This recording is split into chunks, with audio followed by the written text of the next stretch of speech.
शिवसेनेच्या दोन्ही गटांकडून येऊ घातलेल्या या नाटकांवरून आता राजकीय प्रतिक्रियाही समोर येताना दिसतायत। विरोधकांना फक्त खोकेच दिसतात असं श्रीकांत शिंदे म्हणतात, तर खोक्यांच्या माध्यमातून नाटक केल्याची टीका नाना पटोलेंनी केली आहे। दरम्यान निकाल लागेपर्यंत अनेक नाटकं पाहायला मिळतील असं छगन भुजबळ यांनी म्हटलंय।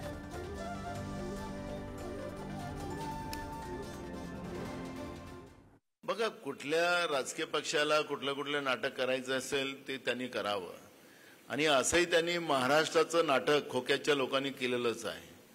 काँग्रेस या सगळ्या नाटकापेक्षा संविधानिक व्यवस्था आणि महाराष्ट्राची अब्रू ही जी वारंवार वेशीला टांगण्याचं काम हे महायुतीची लोक करतात आहेत, आमदारांना विकत घेण्याचं काम करतात आहेत। याचा अर्थ लोकशाही विकत घेण्याची भूमिका त्यांच्या माध्यमातून जे पुढे येते आहे।